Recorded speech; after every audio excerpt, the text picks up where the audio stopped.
This is Soul Searching, Gay Essay Radio's Show of the Year in 2016. This is the program where we explore all spiritual, psychological and wellness matters that matter. I'm a therapist, NLP practitioner and coach of many years' experience, and I understand the challenges life throws at us in this fast-paced modern world. This show offers you alternative ideas, new ways of looking at life, and practical solutions to help you redesign your life for the better. Personal growth isn't always easy. It requires that you do a bit of real soul-searching by conducting a penetrating self-examination of your motives, convictions, and attitudes. You should regularly challenge your personal beliefs and thoughts to open your mind to fresh ideas and free thinking. I'll be asking those awkward questions, poking holes in rigid belief systems, and challenging the way the world taught us to think. I don't expect you to give up your sacred beliefs, and there are times when you will disagree with me. That's just perfect. So thank you for being an important part of this community, and remember that you do contribute to the success of the show by sharing it with your friends. I'm Tom Budge.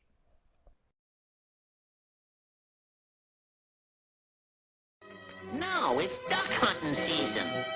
That, sir, is an investigated fabrication. It's wabbit season. Duck season. Wabbit season. Duck season. Wabbit season. Duck season. Wabbit season. Wabbit season. Duck season. Wabbit season. I say it's duck season, and I say fire.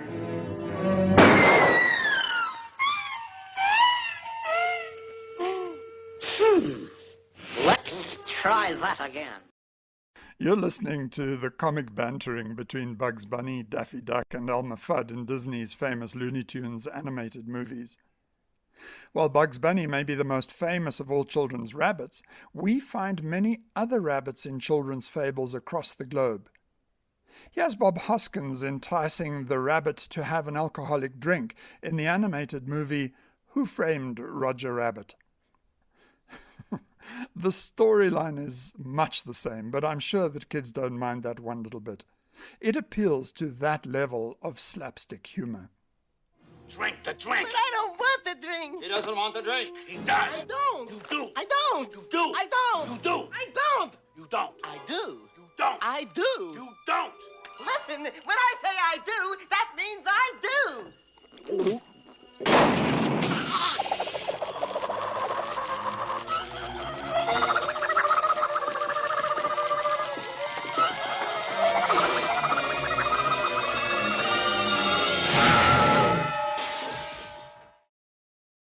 We'd be doing him a disfavor if we forgot the white rabbit in the fictional book Alice's Adventures in Wonderland, written in 1865 by the English mathematician Charles Lutwidge Dodgson under the pseudonym of Lewis Carroll. Alice is feeling bored and drowsy while sitting on the riverbank with her older sister, who is reading a book with no pictures or conversations. She then notices a white rabbit wearing a waistcoat and pocket watch talking to itself as it ran past. Oh dear, I shall be too late. She follows it down a rabbit hole, but suddenly falls a long way to a curious hall with many locked doors of all sizes, where she finds a small key to a door too small for her to fit through. But through it she sees an attractive garden. She finds a way to enter the garden, where she meets up with many wacky characters. At the Mad Hatter's tea party, the Mad Hatter and the March Hare try to fix his watch, proclaiming it to be exactly 2 days slow. Through various food they put in the watch, butter, tea, jam, and lemon, the two cause it to go mad, and the Hare smashes it with his mallet. Tim Burton's 2010 slightly dark-humoured rendition of Alice in Wonderland, with Johnny Depp playing the Mad Hatter and Helen Bonham Carter, the Queen of Hearts, is my personal favourite. Listen to the chaotic madness in the Mad Tea Party scene, where the Hatter talks to Alice as they walk up and down, hand in hand, between the vast collection of teapots and teacups crammed across the entire tabletop. The Scottish voice that utters just one line, "It's the wrong Alice," is that of the White Rabbit.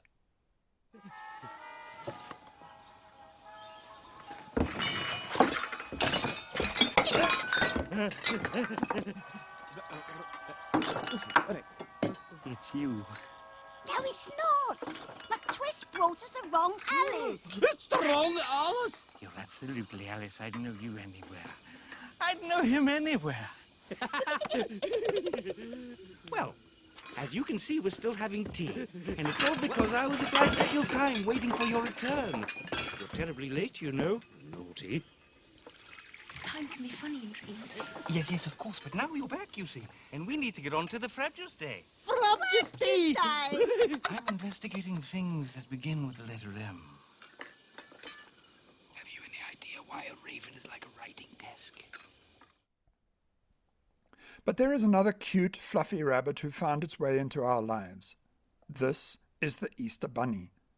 This rabbit is not one specific folkloric figure, like Santa Claus, but rather a cast of many different genderless bunnies who go under the collective name of the Easter Bunny.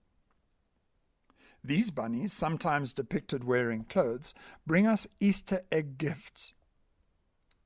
Modern-day Easter is another period in our calendar where manufacturers go all out to bolster sales revenues. Many of these consumers in the modern world hardly know what it is that they are celebrating and why Easter, unlike Christmas that falls on the 25th of December each year, falls on apparently random days somewhere in the months of March and April.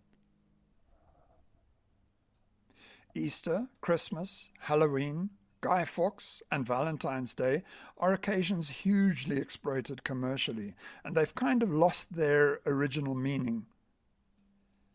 Cadbury's Australian manufacturing plant, as an example, spends 8 months a year making Easter eggs to meet consumer demands.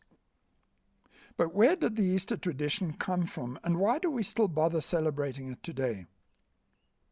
Firstly, we need to brush up a little on our astronomy, and we'll need to know a little about the Old Testament calendar to properly understand how the Easter dates are calculated. You know that the Earth rotates once on its axis every day. It is this rotational spin that gives us day and night. Sometimes a part of the Earth faces the sun, and we call this day. While one part of the Earth faces the sun, another part, on the opposite side, will be pointing away from the sun, and we call this night. But the Earth has a few other movements too. It slowly moves through space around the sun, like a stone tied to a piece of string being swirled around. Except, of course, there isn't a piece of string tethering the Earth to the sun, and the Earth doesn't go around the sun nearly as fast as the stone you are swirling. In fact, the Earth orbits the sun very slowly, taking it an entire year to go around the sun just once. It is our orbit around the sun that gives us views of different nighttime constellations from one month to the next. Earth's axis is an imaginary pole running from north to south through the center of the Earth. Had it been perpendicular to the Earth's orbital plane, every day and every night would have forever nearly been equal.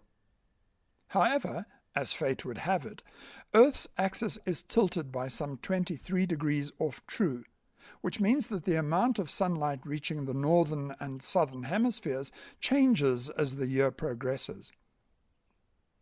For part of the year, the sunlight favors the southern hemisphere, bringing summer to the south and winter to the north, and at other times the opposite occurs. We would not have had seasons had the Earth's axis not tilted.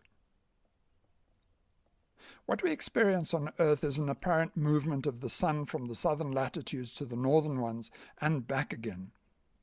The sun doesn't really move at all. It's an illusion caused by the planet's tilt and its orbit around the sun. As this summer-winter swing occurs, sometimes the sun is directly overhead in the south, and around 6 months later, it is directly overhead in the north. The 2 points that mark the furthest extent north and south are called the Tropic of Cancer in the north and the Tropic of Capricorn in the south. As one travels north along the N1, the Great North Road linking Cape Town and Cairo, one crosses the Tropic of Capricorn about 50 kilometers south of Louis Trichardt before the Zimbabwe border.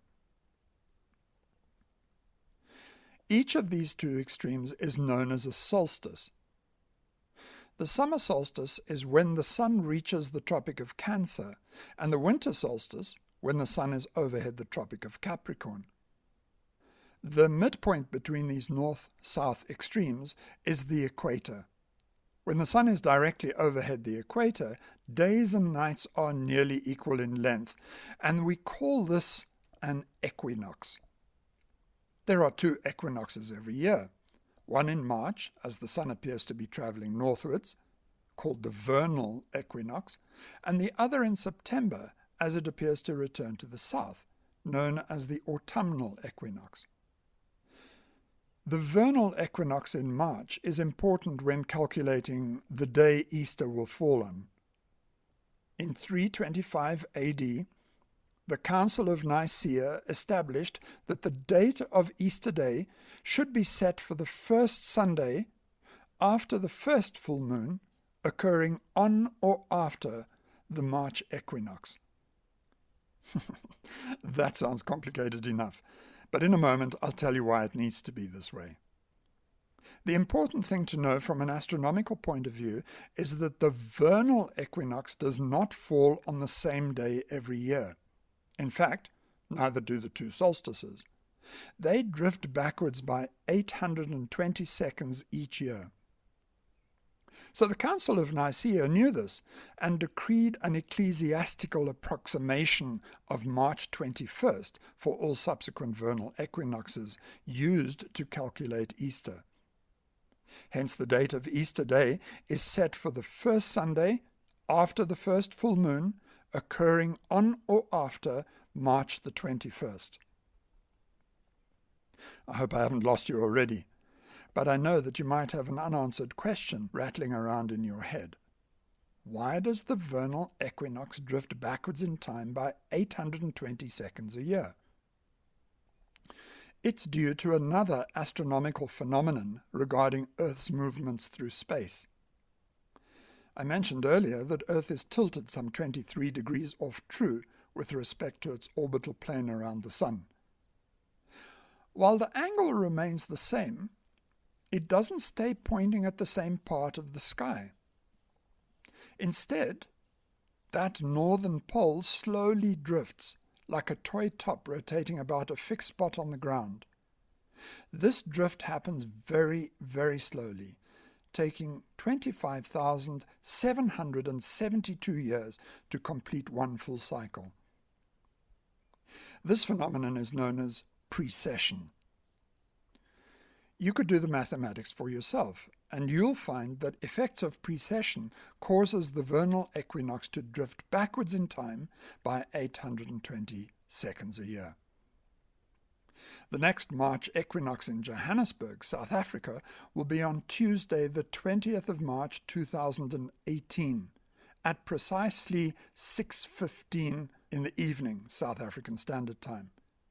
But because of the effects of precession, the 2019 March equinox will occur 820 seconds earlier than the one in 2018. Whew. I wouldn't be surprised if you don't have a brain freeze by now. But I still haven't explained to you why the day of Easter should be on the first Sunday after the first new moon, after the March equinox, and how Jesus and the Easter Bunny take center stage in this event. With our complicated astronomical knowledge now in place, we now know how to calculate the day upon which Easter falls. But how do we explain the appearance of the Easter Bunny? Let's go back to the vernal equinox, the one in March, which marks the end of summer in the southern hemisphere and the beginning of spring in the north. This moment was, in ancient times, a time of great celebration as the new season promised to bring abundance for the next few summer months. Rabbits and hares are both prolific breeders. Female hares can conceive a second litter of offspring while still pregnant with the first. This phenomenon is known as superfetation. The scientific taxonomic order to which bunnies belong is that of lagomorphs. This order is made up of two living families, hares, rabbits, and pikers. Now, I bet you don't know what a piker is. It's a small mammal with short limbs, a very round body, rounded ears, and no external tail. They look like a cross between a rabbit, guinea pig, and a vole. Lagomorphs mature sexually at an early age and can give birth to several litters a year, hence the saying, to breed like rabbits or to breed like bunnies. It is therefore not surprising that rabbits and hares became fertility symbols and that their springtime mating antics entered into Easter folklore. In ancient times, it was widely believed that the hare was a hermaphrodite, a creature that has both male and female reproductive organs. The idea that a hare could reproduce without loss of virginity led to its association with the Virgin Mary, with hares sometimes occurring in illuminated manuscripts and Northern European paintings of the Virgin and the Christ child. Eggs, like rabbits and hares, are fertility symbols of antiquity. Since birds lay eggs and rabbits and hares give birth to large litters in the early spring, soon after the vernal equinox, these objects became symbols of rising fertility within Mother Nature. In addition, Orthodox churches have a custom of abstaining from eating eggs during the fast of Lent, a solemn religious observance in the Christian calendar that begins approximately 6 weeks before and ends on Easter Sunday. The only way to keep eggs from being wasted was to boil or roast them and to eat them on Easter Sunday to break the fast. Decorating eggs is a tradition dating back into antiquity. A European custom that is still practiced today is to wrap eggs in dried flower petals and leaves bound with string or netting before boiling. The colorant in the flower petals leaches into the eggshells and stains them with some exceptionally beautiful patterns. Don't you just love children's questioning that leaves parents flabbergasted for answers? I want to share this with you. Here's a little 3-year-old Scottish lass, Ira Nelson, asking her dad, Mark, some really awkward yet poignant questions about the Easter Bunny and Jesus. I hope you can understand her deep Scottish accent. Dad, are you painting a face on an egg? Yes, I am. Have you lost your mind? No, it's for Easter. Oh, Easter. Right, okay. What's wrong with Easter now? I just don't understand what it's all about. Why do you give me chocolate? How do you mean? When I asked for chocolate, Mum said, no, not good for you. Sometimes you give me more chocolate, what I can eat. Like when? Easter, Halloween, Christmas, my birthday. Okay. The country is gripped by obesity. All our celebrations have loads of chocolate. I suppose you're right. I don't get the characters either. What characters? The Easter characters. We learned all about Easter at nursery. Yeah? Are Easter Bunny and Jesus best pals? Well, not really. Is Easter Bunny in the Bible?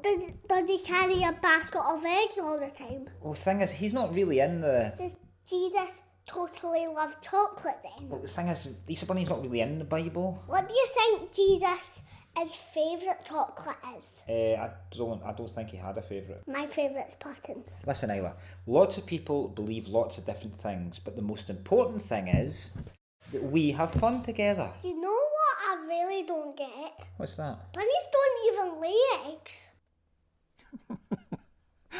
It's just too cute, isn't it? So we know why the Easter Bunny makes its appearance at Easter and why it carries eggs in its basket. But how does Jesus figure in all of this springtime fertility frolicking? To get the answer, you'll need to refer back to your astronomical knowledge and add a little biblical history to it.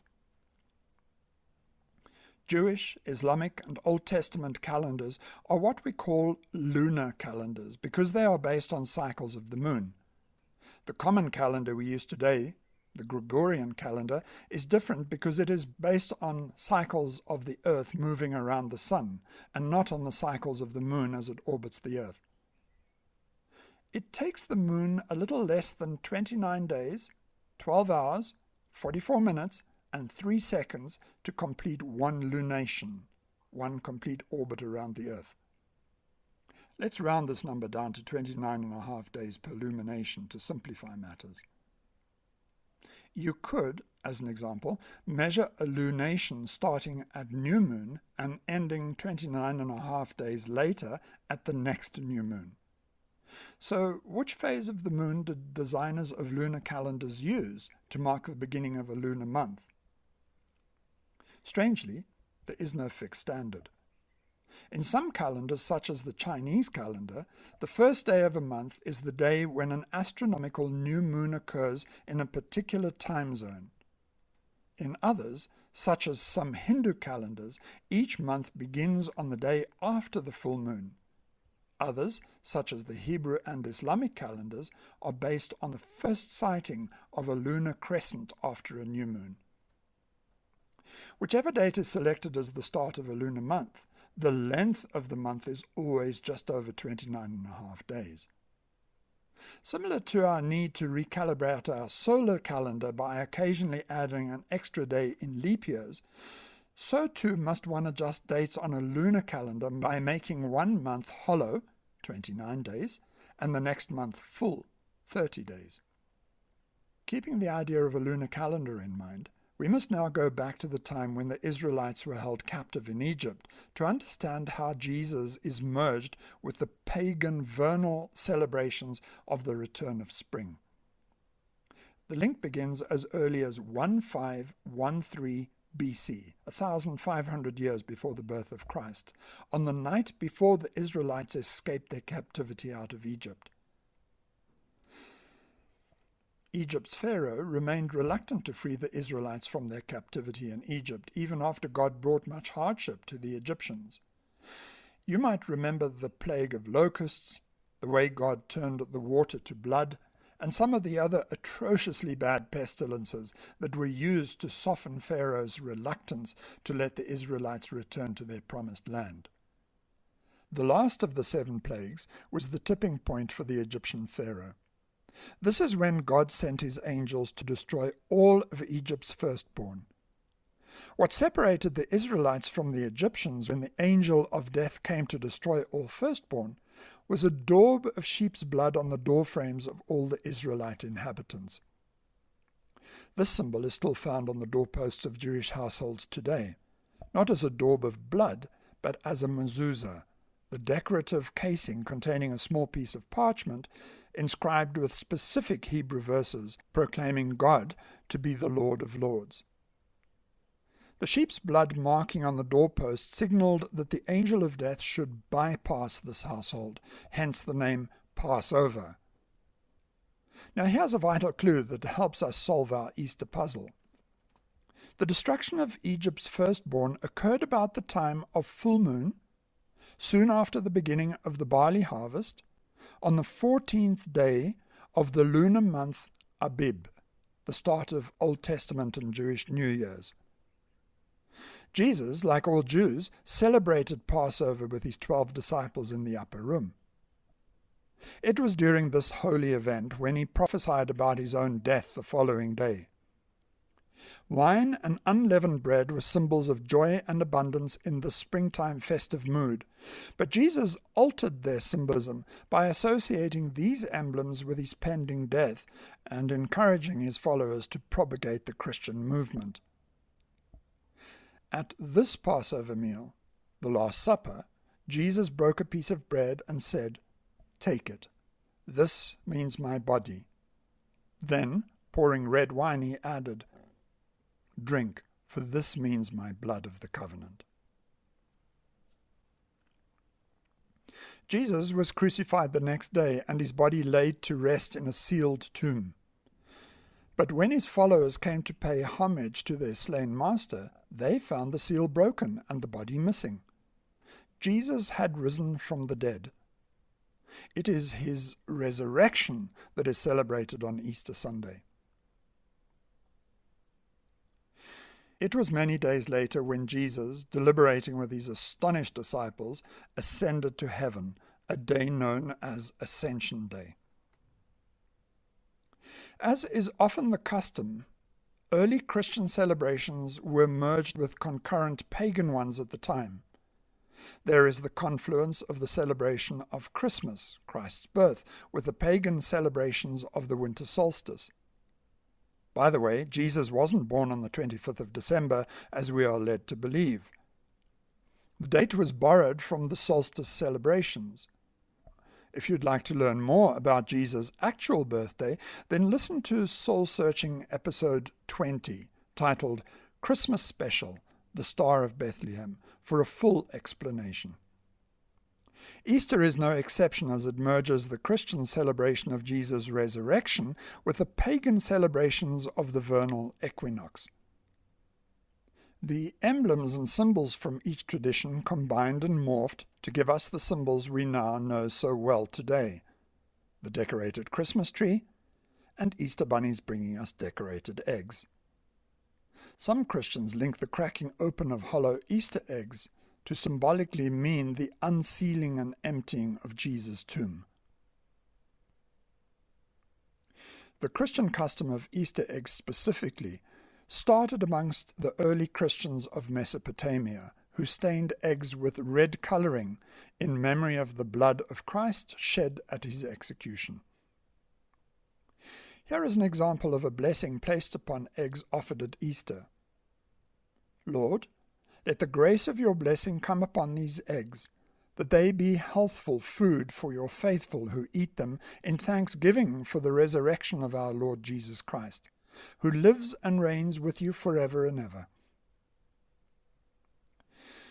Although the Christian tradition dyed or painted chicken eggs, a modern custom is to substitute with chocolate eggs or plastic eggs filled with candy such as jelly beans. These eggs, left by the Easter bunny, can be hidden for children to find on Easter morning. They may also be put in a basket filled with real or artificial straw to resemble a bird's nest. The most famous and precious of all Easter eggs are the 65 made by the House of Fabergé between 1885 and 1917 for the Russian Tsars Alexander III and Nicholas II as Easter gifts for their wives and mothers. Of the 65 known Fabergé eggs, only 57 have survived to the present day. 10 are housed in the Kremlin Armory in Moscow, Russia, 9 in the Fabergé Museum in St. Petersburg, 5 are in the Virginia Museum of Fine Arts, Richmond, Virginia. The Queen of England has 3 in her royal collection in London, and the rest are divided amongst various other museums and private collectors. They are priceless artifacts of a bygone era. So I suppose it is a bit flippant to end the show this way, but what the heck? For you, is Easter really just another welcomed holiday with some Easter bunny fun and chocolate indulgences? Or is it about a very different symbolic animal, a lamb? Jesus, the sacrificial Lamb of God. Thank you for listening to Soul Searching here on Gay SA Radio. Your comments and suggestions help shape this show, and I'm always happy to receive them. Write to me at studio@gaysaradio.co.za or post on the station's social media platforms using the hashtag GaySARadio. My Twitter handle is @TWEBudge. This program premieres on Sundays at 5 p.m. and repeats the following Sunday at 8:30 a.m. A full set of podcasts in this series is available on the station's website, gaysaradio.co.za. Stay right here on Gay SA Radio for all your favorite music, discussions, lifestyle facts, and the latest news. My name is Tom Budge. Until next time, goodbye.